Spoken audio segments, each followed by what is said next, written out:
Hello everyone, welcome to my channel. I am Rakhi Nandal and for class 12.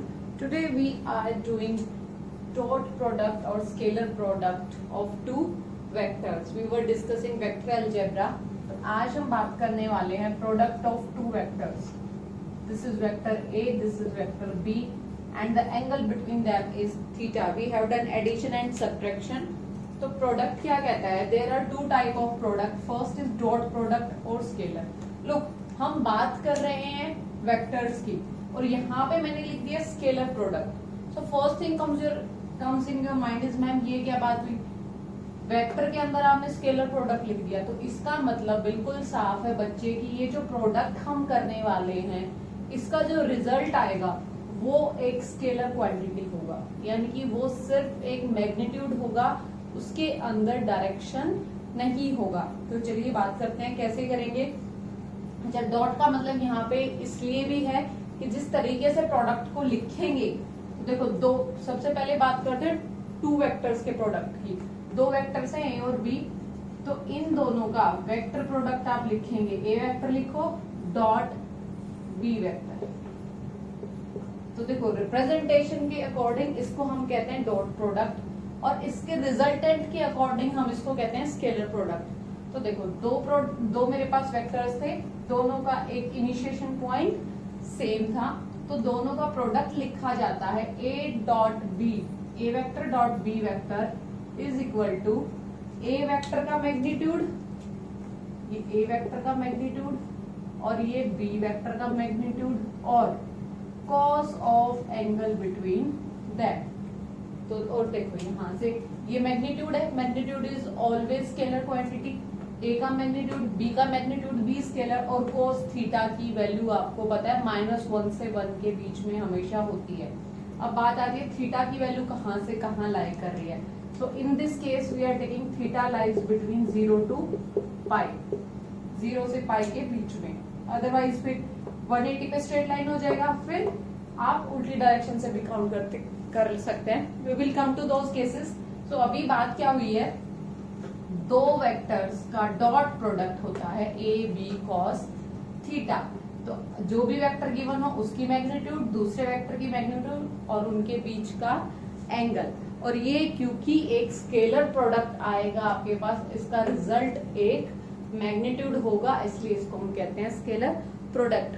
One more product we will study, that will be called vector product और cross product. उसके बारे में बाद में बात करेंगे.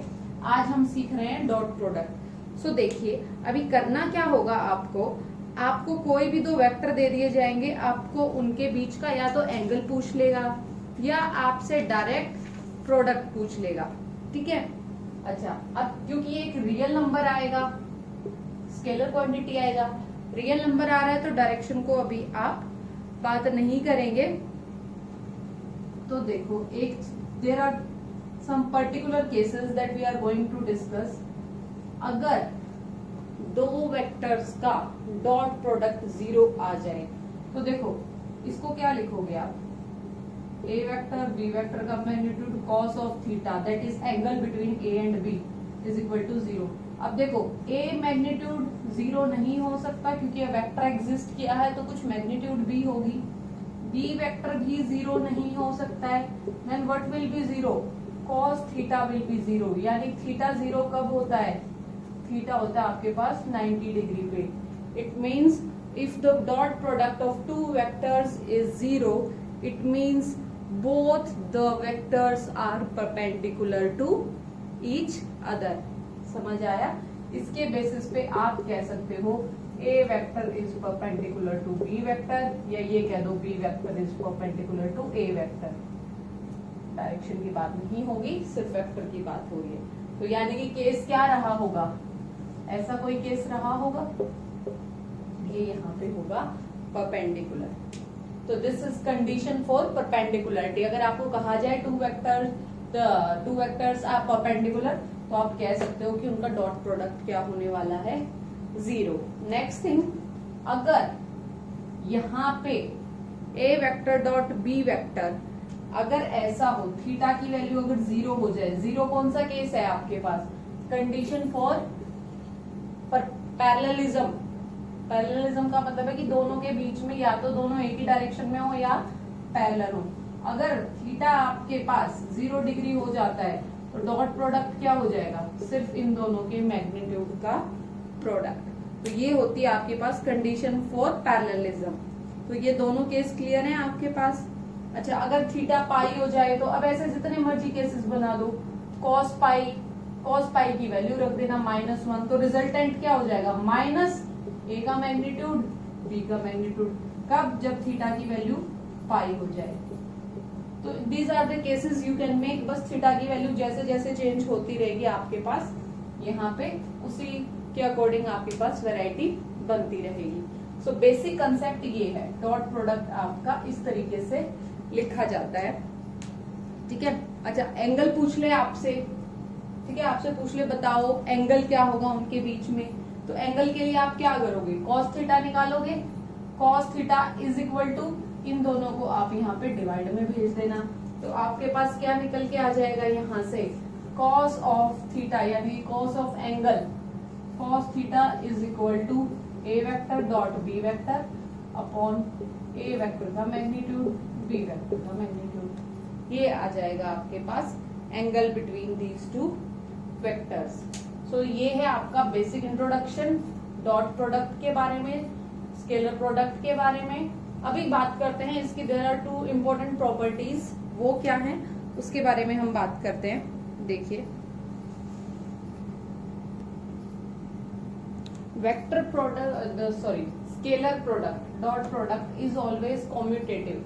Commutative means A vector dot B vector आपका B vector dot A vector के इक्वल होगा। वाई, देखिए सिर्फ थीटा कंसीडर होना है आपका ए और बी के साथ, तो आप ए और बी की मैग्नीट्यूड लेनी है, cos of angle between them लेना है। अब स्केलर है, किसी भी ऑर्डर में लिखोगे आप, आंसर आपका सेम ही रहेगा। ऐसे लिखो या ऐसे लिख दो, आंसर देखो दोनों तरीके से सेम ही आएगा क्योंकि प्रोडक्ट हो रही है यहाँ पे। तो इस तरीके से आप कह सकते हो ये कॉम्यूटेटिव है। सेकेंड प्रॉपर्टी है डिस्ट्रीब्यूटिव, यानी कि आपके पास if this is the situation, dot product अगर ये आता है, so not a big deal. देखो technically b plus C will give you a vector, हमने एडिशन सीखा है, एक वेक्टर मिलेगा उसका आपने डॉट प्रोडक्ट करना है। तो चाहे ऐड करके डॉट प्रोडक्ट कर दो या डॉट प्रोडक्ट करके फिर आप ऐड कर दीजिए, both will give you the same result. ठीक है। So these are the 2 basic properties. One more is if we will multiply it with any scalar, जैसे lambda A vector dot B vector किया, तो आपको पता है लैम्डा तो scalar quantity है, सो इसको पहले आप डॉट प्रोडक्ट निकाल के मल्टीप्लाई कर दो, तब भी आंसर क्या रहेगा, सेम रहेगा। ठीक है। एंगल निकाल लोगे, ये चीजें लगा लोगे। Now we will talk about one of the important formula that we are going to derive when your vector is given in the form of components, यानी कि जब आपका वेक्टर आई जे के की फॉर्म में गिवन है तब हम डॉट प्रोडक्ट कैसे निकालेंगे, उस फार्मूले का डेरिवेशन देखते हैं हम। सो दिस इज द केस कि आपको जब ऐसे कंपोनेंट्स गिवन होंगे तब वेक्टर प्रोडक्ट आप कैसे निकालोगे। Just before moving to this I want to discuss a very small step with you. देखो आई और जे आपको पता है यूनिट डायरेक्शंस है आपके पास, सो आई डॉट जे, आई भी डायरेक्शन है जे भी है, दोनों ही वेक्टर्स हैं। मैग्नीट्यूड क्या होती है आई की, आपको पता है 1, जे की भी क्या होती है 1, के की भी क्या होती है 1, यूनिट का मतलब आपको पता है 1, यानी कि इन तीनों का मैग्नीट्यूड क्या होता है 1। तो देखो आई डॉट जे को if I will follow the formula तो कैसे लिखोगे। आप पूछ सकते हो मैम वेक्टर क्यों नहीं लगा रहे हो आप, आई के ऊपर कैप क्यों लगा रहे हो। कैप लगाने का मतलब ही यही है बच्चे, this is unit direction. I magnitude of J और cos of angle between I and J. तो आपको याद होगा हमने डिस्कस किया था, ये आई डायरेक्शन है, ये जे और ये के, तो तीनों एक्स वाई जेड तीनों एक्सिस आपस में परपेंडिकुलर होते हैं। तो यहाँ पे क्या आ गया, थीटा की जगह पे 90, आई और जे के बीच में एंगल है 90 और cos 90 की वैल्यू क्या होती है 1, और आई का मैग्नीट्यूड 1, जे का मैग्नीट्यूड 1, cos 91, तो आंसर क्या आ गया 1। सिमिलरली जे डॉट के निकालोगे वही 1 आ जाएगा, जे और के का magnitude cos of between J and के इज अगेन 90 डिग्री। के और आई का निकालोगे वो भी 1 आ जाएगा। अच्छा, कॉम्यूटेटिव पढ़ा है, के डॉट जे लिखो, जे डॉट के लिखो, आंसर सेम आएगा। सो ये 3 चीजें तो पढ़ ली। नाउ आई डॉट आई क्या होगा? आई डॉट आई, अब आई डॉट आई को अगर आप निकालने जाओगे, ओ सॉरी, कॉस 90 डिग्री की वैल्यू होती है 0। यस, हाँ, तो ये पूरा हो जाएगा 0, ये भी 0 और ये भी 0। कॉस 90 की वैल्यू 0 होती है ना, तो ये गड़बड़ हो रहा था यहाँ पे, सो सॉरी, माय अपॉलॉजीज। तो ये हो गया 0, जे डॉट के भी 0, के डॉट आई भी 0। अब आई डॉट आई को क्या लिखोगे? आई का मैग्नीट्यूड, आई और आई के बीच में एंगल क्या है? 0, क्योंकि डायरेक्शन सेम है। तो आई का magnitude 1, cos 0 is 1, so I dot I की वैल्यू हो गई 1, जे की वैल्यू भी 1, के डॉट के की वैल्यू भी 1। तो वन थिंग इज क्लियर कि आई और जे का प्रोडक्ट 0 है, जे और के का, के और आई का, इन तीनों के डॉट प्रोडक्ट 0 है, और सेम के साथ मल्टीप्लीकेशन में 1 है, यानी कि I dot I, J dot J, के डॉट के, ये 1 है। तो इसी चीज को हमने यहाँ पे अप्लाई करेंगे। समझ आ गई होगी आपको ये चीज। तो अब देखो यहाँ पे क्या करें, हम मल्टीप्लाई करते हैं A vector dot B vector, a1i plus a2j plus a3k लिख लिया। डॉट प्रोडक्ट करना है b1i b2j b3k, ये है भाई। अब देखो इसको आप सॉल्व कैसे करेंगे। तो वैसे तो आपने देख लिया है कि अगर आपके पास डायरेक्ट तो एंगल गिवन हो तो आप क्या करोगे? इसका magnitude cos of angle between them. और अगर आपके पास यहाँ पे एंगल नहीं अगर आपको मिल रहा है तो आप कैसे लिखोगे कंपोनेंट्स की फॉर्म में, वो देखिए।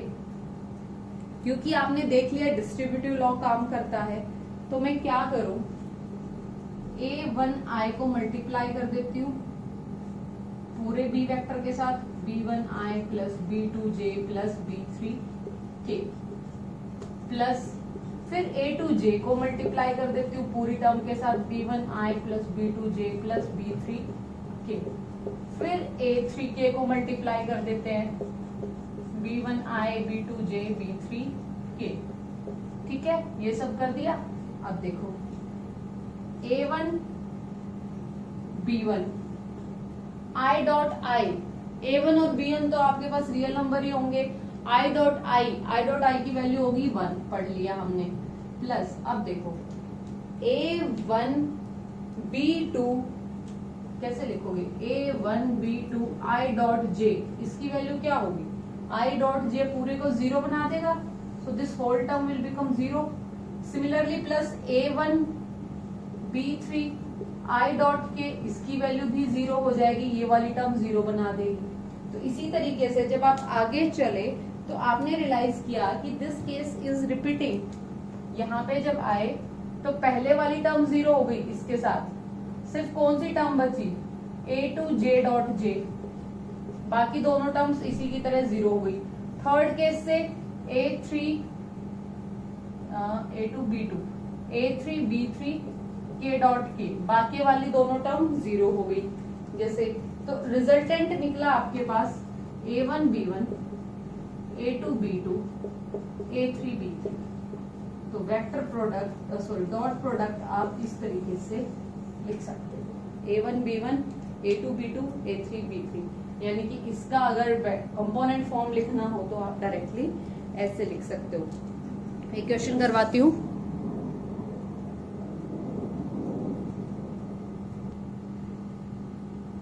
So this is the statement, find a plus 3b dot 2a minus b। अब डॉट प्रोडक्ट है दो वेक्टर्स का। If a is this, b is this, so first thing ये पूरी टर्म निकालनी है, तो एडिशन आपने सीख लिया है। कैसे होगा? a को ऐड करना है किसके साथ? 3 टाइम्स ऑफ b, यानी कि 3 इंटू ये पूरा वेक्टर। ये पिछली एक्सरसाइज में हमने किया है एडिशन सब्ट्रैक्शन में। i plus J plus 2k plus 3 को मल्टीप्लाई कर दीजिए, 3 3 जा 9i 6j माइनस 3k। अब i वाली टर्म्स को एक साथ, j एक साथ, k एक साथ, 9 plus 1 10i plus 7j minus k, ये आ गया इस टर्म की वैल्यू।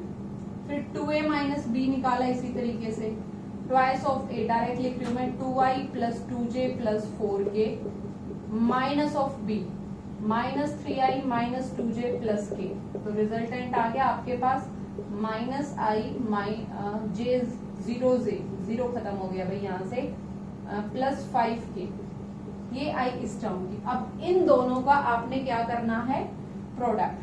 तो ये वाली टर्म, ये वाली टर्म, इनका डॉट प्रोडक्ट कैसे लिखोगे, i का i के साथ, सो 10 इंटू माइनस 1, i के साथ 10 है, इधर माइनस 1 है, प्लस j का j के साथ, प्लस 7 इंटू 0, प्लस k के सामने है माइनस 1, k के सामने है 5।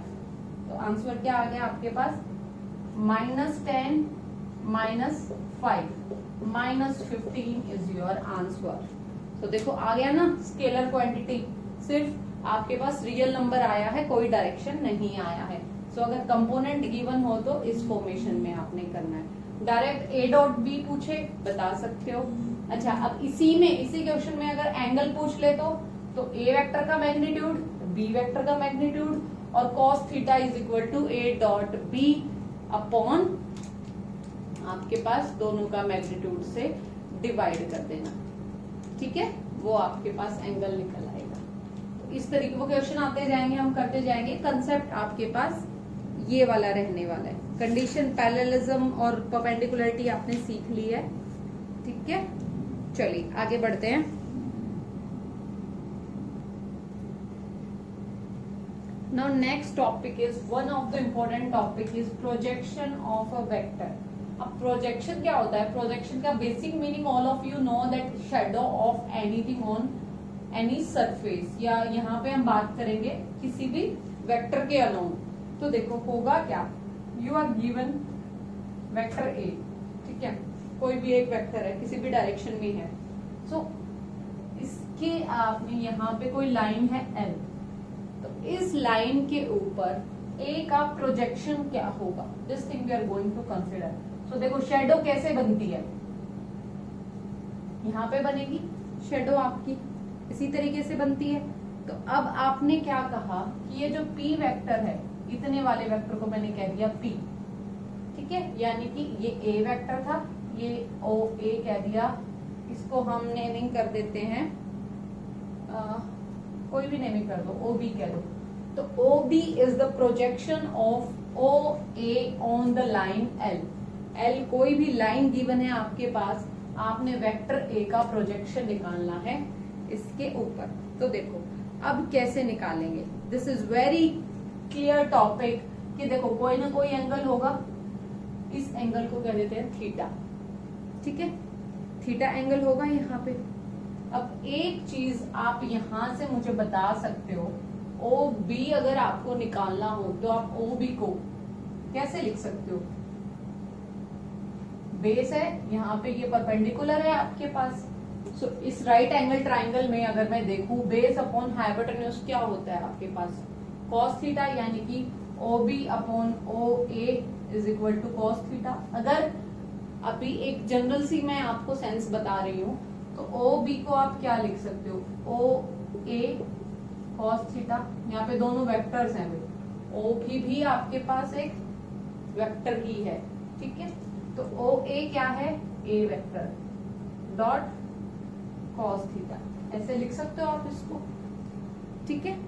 तो ये आई इसकी वैल्यू मुझे निकालना है, इस वेक्टर का इस लाइन के ऊपर शेडो क्या है, दैट वी कॉल प्रोजेक्शन, ठीक है। अब थीटा की वैल्यू जैसे जैसे चेंज होती रहेगी वैसे वैसे ए मूव करता रहेगा।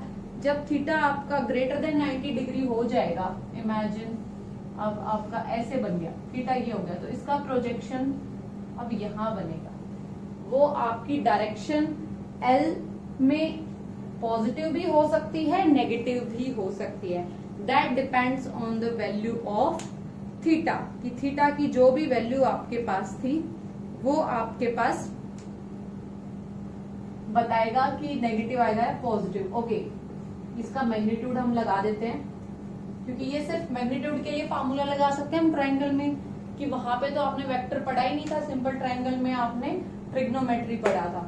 तो P का मैग्नीट्यूड अगर आपको निकालना हो तो आप इस तरीके से निकाल सकते हो, A का मैग्नीट्यूड कॉस थीटा, थीटा आपको गिवन होगा। ठीक है, तो अब यहां से आप एक चीज ये भी कह सकते हो, वेक्टर की फॉर्मेशन में जब आप निकालने जाओगे इसको तो आप कैसे निकालोगे, देखिए